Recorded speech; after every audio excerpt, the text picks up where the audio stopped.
Hi everyone, this is Javier Raya, and we're here today to present and introduce you to Compete Proud. Compete Proud is currently an association that I founded with the support of the IOC Young Leaders program, and I'm lucky to have here my team, Nikki Symmons and Matthew Mitcham, who are joining me today to explain and talk a little bit about what we do. And I would like to pass on the word to Nikki Symmons. Is it Simons or Simmons? Simmons, but that's okay. Simmons, Wait, it's okay, it doesn't matter. But it's fine. That's a Spanish accent. Yeah, I it's guess. Spanish. I love his little Spanish accent. Hi, my name is Nikki Symmons, and I'm from Ireland. I am not an Olympian like these two wonderful men, but I did play hockey for Ireland for many, many years. 208 caps over 13 years. Tried to go to the Olympics 3 times, didn't quite make it. So I'm going to talk about this later because it's quite an interesting feeling for me to be You part made of it today. this. I made it today. Look at me. It's an interesting feeling for me to be part of this, but I know it's for a bigger thing than me. It's for more than that. It's for our athletes that are competing in the games and maybe they're not out yet, and it's for us to help them to do that. And I think so for me it's for more than us. It's a bigger thing than we're doing here to help people. So passing to you. I'm Matthew Mitcham. I guess the thing that I'm proudest of is, apart from winning a gold medal in the Beijing 2008 Olympic Games in the sport of diving and getting an Olympic record, the thing that I'm proudest of is in coming out before my Olympic debut in 2008 and then winning a gold medal, I became the first ever openly gay Olympic gold medalist. So being like queerness in sport is something that's very near and dear to my heart. And when Javier proposed to me when he was doing his little project of Compete Proud, which was just one person, it was something that I always felt like it was something I didn't do enough, was, advocacy within the sport. And so I actually proposed to Javier to ask if I could join to help make a difference. Thank you, Matt. I will briefly introduce myself as well because I actually think it's important for everybody to know where we come from. So I'm an Olympian in figure skating, IOC Young Leader, and yes, I also had the feeling, as Matthew was saying, that as an athlete, as an openly gay athlete, and also actually in Spain, I was the first openly gay Olympian who was still competing. I felt that I had something to give back to the community. I guess we would all be pioneers and leaders in our sports. First openly gay Olympic champion, first openly gay Winter Olympian. For Olympian. First openly gay Olympian for Exactly, Spain. in Spain. And you were the first openly gay... In Ireland. Irish athlete, Yeah. Yeah, 3 pioneers, all people who, I guess, paving the way within our sports, within our spheres of influence, and wanting to, considering our own experiences, wanting to make the sports realm, I guess, more inclusive for the people who follow us. Mm-hmm. Yeah, exactly, Matt. So actually, going back to the point where you were mentioning the day that I proposed to both of them to join me, first of all, I already connected with them in different ways, and I thought, yeah, we'd love to have them over for like a little chat interview. And seeing that the connection and the motivation we had, it was aligned in terms of we are already doing a lot as ambassadors and as individual ambassadors, and we're invited to different events, and we already advocate, but how can we get farther? How can we do more? This was my question. And I know that the only way to do this is to be a team, is a team effort, because each of us, we bring different strengths, different backgrounds, and I think that the motivation that I had is thankfully becoming a reality now, because we have been working together for almost 2 years. Of course, in collaboration with Pride House, we're here today for the very first time at an official and supported Pride House at the Olympic Games Paris 2024. So it's a really proud moment for us. And Nikki, you just arrived today, Yeah. yesterday, and you haven't seen much of what we do here, but it's incredible having bringing all these athletes and the days that we have left that you have planned to connect with many more. Could you tell us a little bit more about that? Yeah, sure. I mean, working from afar, so I was helping you from Switzerland, I suppose, well, France, where I was. And yeah, I think using our connections and working with our friends and connections of people that, again, I said I wasn't an Olympian, but I still know many, many athletes because of the world I was in. And also, I used to work in sport as well. So I know a lot of people from the international federations, the IOC, and you're just able to reach out to those people. And I think that's an important note on that is that your connections are really your wealth, and working with those connections and not ignoring them and almost like keeping them going. Like, don't just meet somebody and then forget about it, because you never know when it's going to come back. And we've just proved that, I think, here, because especially now I don't work in sport, I work in the corporate world, which is we'll talk about later. It's really important that we can do that and we can reach out to those people and bring them here. And I think we're going to talk a little bit more about bringing athletes to Pride House as well. It's always quite tricky because Olympic Games are here to do their sport and a lot of them disappear after they've competed, right? I feel like the ones who win medals stay a bit longer, which is probably normal. We've been able to get some medalists here, which has been amazing, and very out athletes as well, who are very much, advocates for the community, married, children, the whole thing. So it's been amazing to see that as well. So I'm really proud of what you've done so far. We have a few more days left to ramp it up a bit, and let's see what else we can do. Should we talk about the our individual backgrounds and the skills that we each bring, which help us to kind of achieve, what we achieve? Because you have your background in marketing and in communications, right? Yeah, that's a good point. So following on that point, I think it's a great opportunity that we're here together to also explain what we offer and what makes us unique, right? So the three of us are former international athletes. We come from the Olympic movement, let's say. In my case, I have media and communications background, and I've been working with different sport organizations, the IOC, NOCs, and also IFs. So NOCs, National Olympic Committees, and International Federations. What I'm bringing here, I would say, beside the perspective as an athlete and also an advocate of the LGBTIQ+ community, is this network and experience of having worked with the different stakeholders of the Olympic movement. Yes, I think for the past 2 years, also with Compete Proud, this collaboration has come to life also thanks to different collaborations with IFs and NOCs. And I think this is a positive path that we've taken together, and we want to continue to work more with these organizations. So you bring your marketing communications background.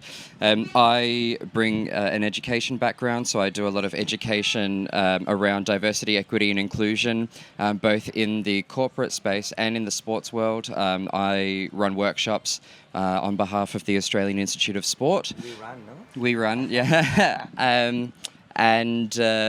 So I've written the educational content for Compete Proud if a business or sporting organisation or an NOC or a national organising committee or an international federation wanted some training on diversity, equity and inclusion, we've got that content ready to go. And of course, I've got my connections within the sports realm as well. Yeah, and I guess, well, being the oldest here, I've had quite a few careers. I was a teacher in my former life while I was an athlete. So I do have education background as well, which is why it works really well together. And then I went on to do a sports management master's in Lausanne, the Olympic capital of the world. And it was also founded by the IOC. So I have a great connection to the IOC. And again, we'll go back to it later, but that was the most difficult time of my life when I was retiring, but I put myself back in there and did this master's, worked for International Federation Hockey, International Federation for Hockey, I went to Olympic Games as well, working for the Hockey Federation. So I've seen a lot of the background of it as well. So I think this is a way for me, because now I work in the corporate world, to get back into sport and to give back and to show in a different way and influence in a different way. And I think that's what we can bring as well, is this how we can influence the international federations, the national associations, to really support the athletes. And then on top of that, we have the next pillar, which is more about the corporate federation, the corporations. So we're trying to also touch them to make sure that they can see that they have a big role to play in athletes' lives, whether it's sponsorship of them individually or of the team or the national association.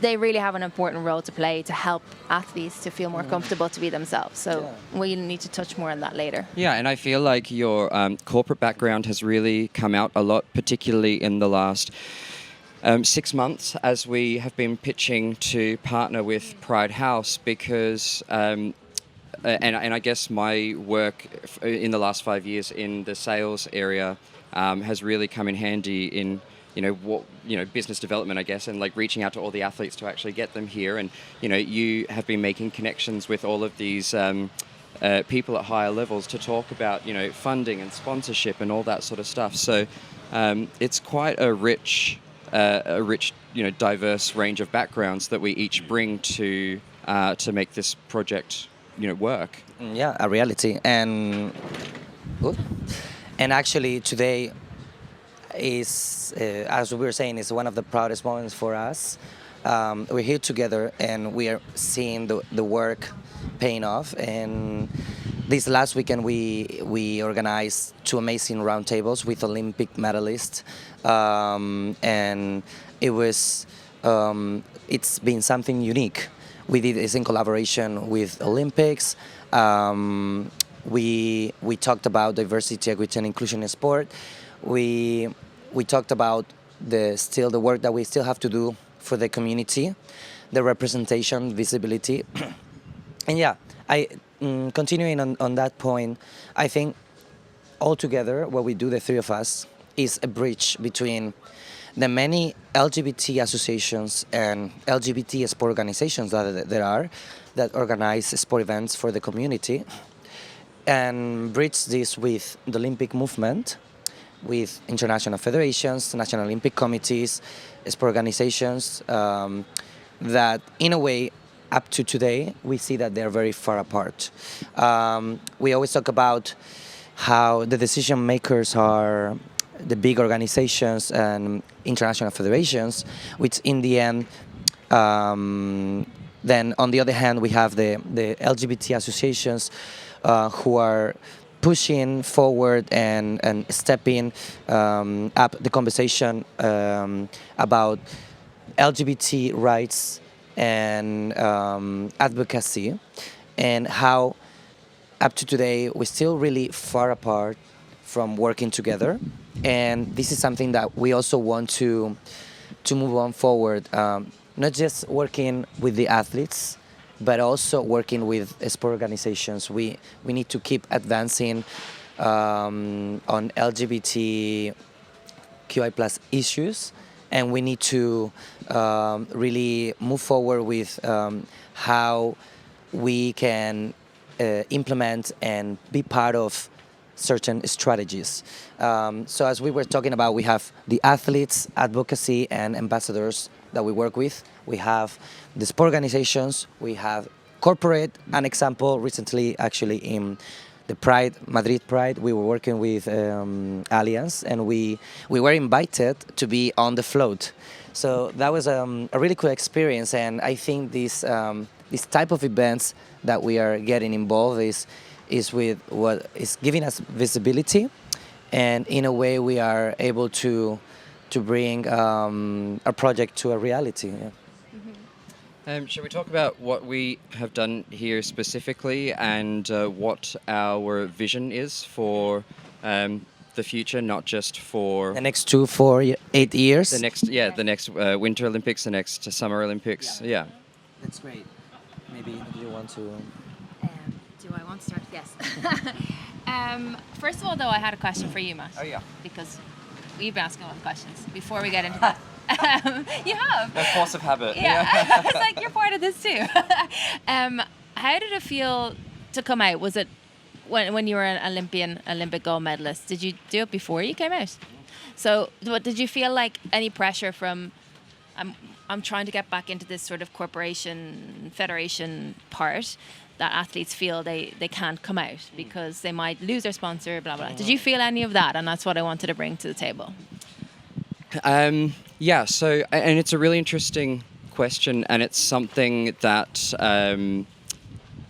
with the Olympic superstars that I'm bringing in over the next couple of days is a really important question for them, because my experience, you can't compare my experience with their experience. In the past, we've had Olympic superstars come out after their careers, after they retired, and they were in a difficult position because they were famous from quite a very young age. Much too young to really, be comfortable with your sexual identity. But I had the privilege of getting comfortable with my identity before I made it to the Olympic stage. I was very, very lucky in some ways. And, while I did kind of have a moment of questioning whether or not I should make, my sexuality publicly known to the whole world. The length of time of that questioning lasted about 3 nanoseconds, and and I realized that that there was nothing that could happen to me. In all of those worst case scenarios that I was going through my mind, like, what if I never get any sponsorships? What if nobody supports me? What if the reaction is bad?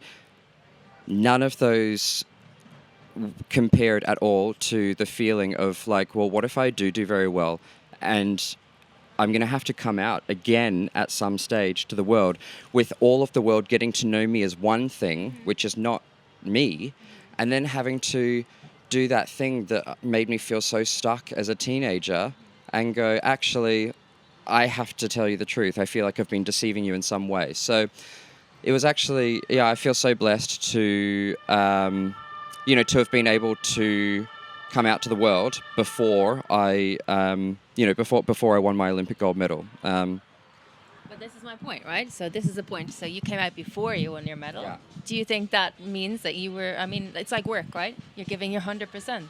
So you probably performed at your best because you weren't feeling anything was here on your shoulder. Yeah, exactly. I do feel like I would have been carrying around an extra weight. It would have been playing on my mind. Absolutely. So yes, I do. I don't know if it helped me, but it certainly, I didn't have the hindrance of carrying that thing around. And some elite athletes do succeed in spite of carrying around that that thing. But also it makes me kind of sad to think, well, how well could they have done if they had have been able to give themselves wholeheartedly to the sport without having to be filtering everything that you say, to make sure that you don't slip up, to make sure you use the right pronouns, to make sure, you don't ever give anything away, which is going to bring your world crashing down. I think this question from Nikki was very important, and having Matt's examples, and this has been a while already in 2008. And we were talking the other day with Gus Kenworthy, and how different his story was, also other athletes, and that he was talking about the feeling of having won a medal in 2014 and being like asked all the time, or being like portrayed as a single heterosexual, when he was actually in a relationship with a guy, and how this feeling was so hard for him to overcome. And getting to this point, I believe this is the message we want to send here, is how important it is to be your true authentic self and be your best version, because when you are you are living your truth, that's when you perform best. And we have here an example with math, Olympic champion. So, of course, we need to talk about the support that we need from sport organizations, our circles, our family, friends, and how important is that for any LGBT athletes. But being us here today, we're also offering that. We are also offering a safe space here at Pride House. We are offering a huge amount of resources, and I think this is a way to, as an athlete and future generation of athletes of the community, to see that they are not alone, to feel that that they have the support from other Olympians, from other elite athletes that have been through similar stories. Getting onto that point, I think what we were saying is the importance of being your true authentic self to as an athlete to be able to perform at your best, and showing them that here today at Pride House we have accomplished something so unique, to offer them a safe space to know that they are not alone, having the example of not just former athletes but also Olympians that have won a medal here in Paris 2024. We had Emma Twigg and Robbie, and I think this is so important for future generations that they see that they are not alone. We were probably lucky enough to have our family support, but not everybody does. So this is also a key part in everyone's life. But to show them that we have lived through different struggles and overcome obstacles along our careers, and we have made it. So if we made it, that they can make it too. That they need to find the support, the resources, and we at Compete Proud, we're also offering that to the athletes. Yeah. Yeah, absolutely. Safe space for everybody. And yeah, if you need to reach out, please do. We wanted to also touch on the next 4, 8, how many years ahead? Upcoming few Olympics. 12 years. But maybe, yeah. Yeah, maybe longer. the next 4 to 8 years, and what's ahead for us. And I think we brought athletes here to Pride House, but our next step is to bring Pride House to them, to the athletes. So it is amazing though to see here, because it's in the public and people can come and see the athletes, so it's cool. But also I think to help a bit more, it's better if we can go to them as well. So we're looking to do that in the future. And I think I know in Paris 2024 we've had quite a bit of backlash from many different varieties. So in Paris 2024, we've had quite a lot of backlash online, which has been incredibly disturbing and upsetting. And I'll try not to get too upset about it, but what we offer is that support as well, and also the in between, which you said, Javier, the bridge between us and the federations and the IOC, to say, look, you need to also be here to support these athletes, and to make sure that they are safe, and to make sure that they can be themselves and not worry about it. And it's really, it's been quite sad to see it, right, Matt? It's been like super intense for athletes as well. They're trying to compete, and then they're getting these comments, and the world is going against them when they're trying to just be an athlete. Do you want to touch a bit more on it? Yeah, in the lead up to the Olympics, the actual IOC, like the Olympics Instagram page, shared a post about one of our fabulous Olympians, Campbell Harrison, the Australian climber. And in the carousel, one of the photos that they shared was of him kissing his boyfriend.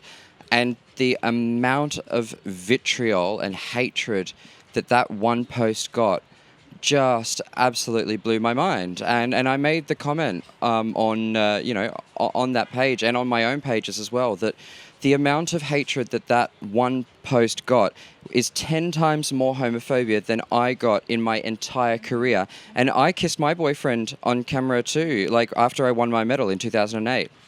You know, the reaction that I got when I came out was like most people going, well, why are we even mentioning his sexuality? It shouldn't be relevant, which, is really not that bad. And the NBC was like, oh my God, did he just kiss that guy? But then was no actual judgment after that. So, for the same thing, and arguably on a much greater, much wider platform, for that to be the reaction compared to 15 years ago, you would think that, that we would have made more progress. And in some ways we have. The number of openly LGBTQ athletes was 11 in Beijing in 2008. 24 in London, 42 in Rio, exploded up to 140 something in Tokyo, and we're nearly at 200 here. So we have made huge steps in some ways, but in other ways, I feel like because we have made so much progress, there is also a much more volatile backlash for people who feel like their lifestyle choices are being impacted in some way. And so, we've seen it with Campbell Harrison. We saw it with the opening ceremony. The Paris Olympic Committee being forced to apologize for causing offence for other people's misinterpretation of what happened in the ceremony, which I felt like was very sad that they felt the need to apologize for offence caused by their misinterpretation, and then also the horrific online bullying towards Imane Khalif, people calling her trans and a man, and accusing her of cheating. Just because she is a very strong woman, and the bullying has gotten so bad that it's forced her father to actually release her birth certificate to prove that she was assigned female at birth. So, these are kinds of examples where a lot of work still needs to be done. The Olympics actually spoke to me. I had already reached out to Campbell and engaged in dialogue with him in support. But Olympics actually reached out to me and asked me to reach out to him, both the IOC and the Australian Olympic Committee, not knowing that I'd already done that, of my own volition. And I also reached out to Imane Khalif and did a private DM and tagged the Olympics in it as well, just so that she would know that both we and the IOC are so behind her, and that whatever she needs, she's got access to us.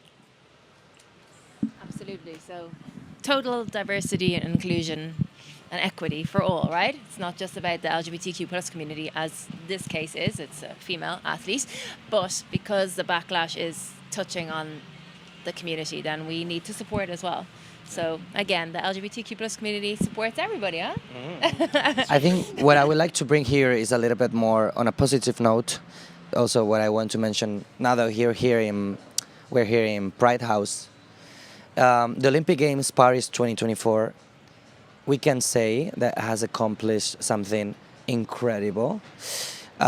We do not only see it with the fact that Pride House is happening and it's being supported by the organizing committee and the city of Paris and the country, but it's also, we could see it on the opening ceremony.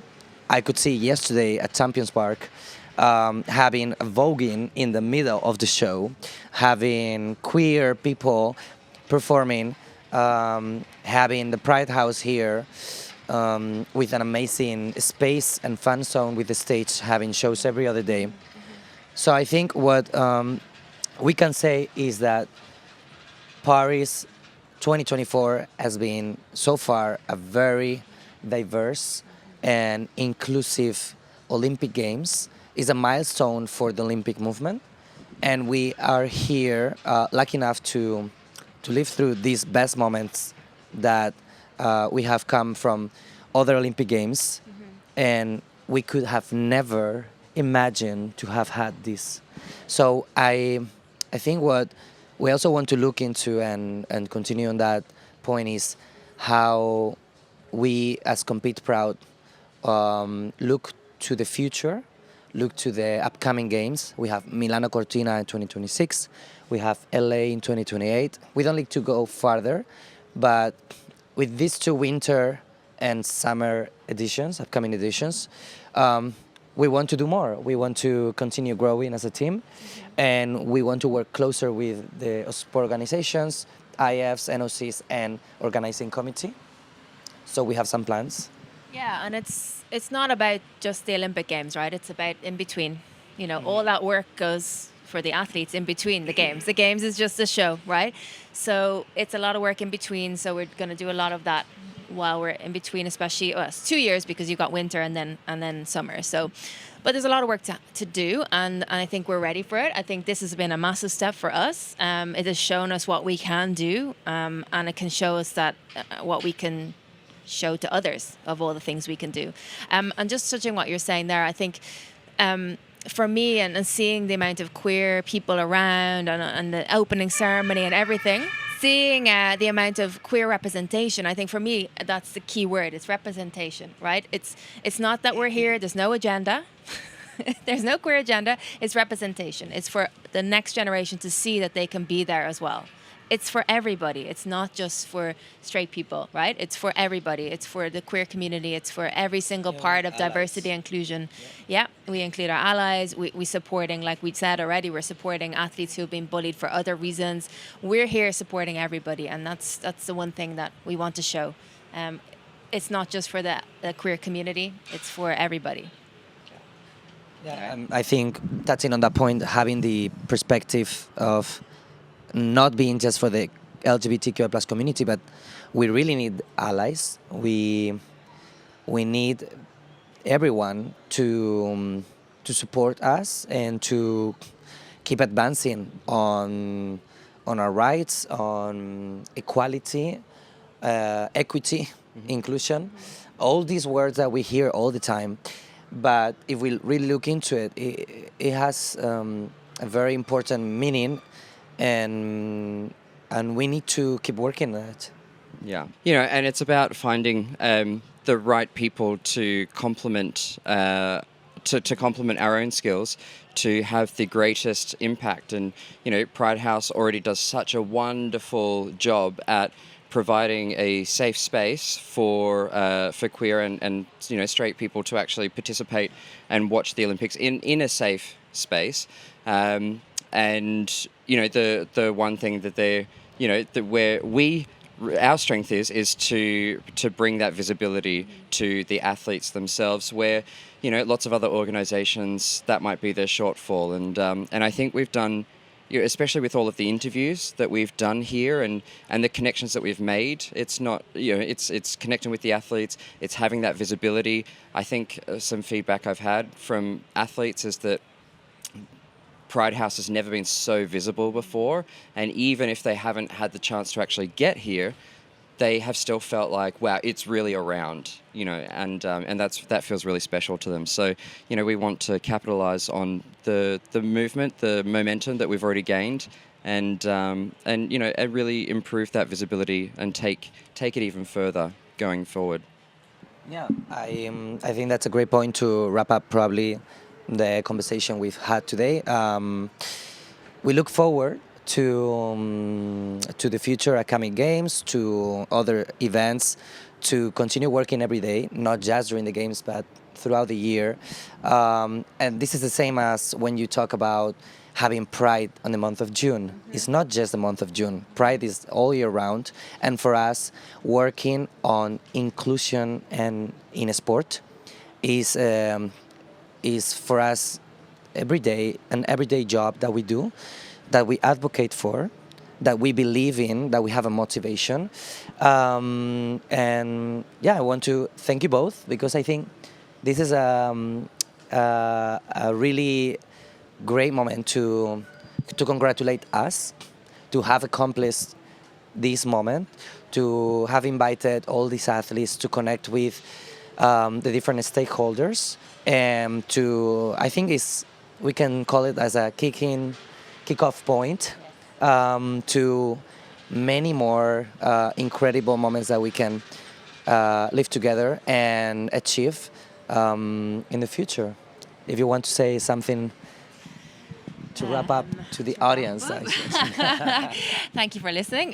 We went on a bit. No, I'm joking. Thank you very much for listening, and thank you, Javier, for starting this whole program, because I think without that we wouldn't be here, obviously. So well done for having that vision. I know there's quite a few others around, but I think we have a special difference, that we are all athletes, 2 Olympians. as well in the team, and I think that is something that is different. It's our unique selling point and something that we can bring to whoever wants to join our journey, because I think it's just going to go from strength to strength. I think you just said that. It's the starting point. It's a kickoff. We did work before, but it's on top of our day jobs. So I think this was a really to get to this point and be like, actually, you know what, this can be so much bigger, and we can drive it forward and make something even bigger out of it. So congratulations. I'm done. You're done. Okay. You want to say something? No, Thank goodbye. Felicidades por hacerlo todos en inglés. Yes, muy bien. I'm surprised about this. Good job. And yes, we have a team that is polyglota, so we can speak in many languages. Yeah, so we can do anything we can do in English, we can do in Spanish and French and A Gaelic. bit of Italian. That's lesbian. Gaelic. They're terrible. I'm terrible. They both, I can't. But I love it. Oh my god. I never thought of that before. That's the end. That's the blooper Well, reel. Thank you, everyone. Thank you very much for joining us today. And stay tuned for the many interviews and chats we've had with all these Olympic athletes and more also into the the Paralympic Games. So we look forward to continue working on this journey together, to grow, and as we said, to keep pushing for diversity, equity, and inclusion in sport. Thank you very much.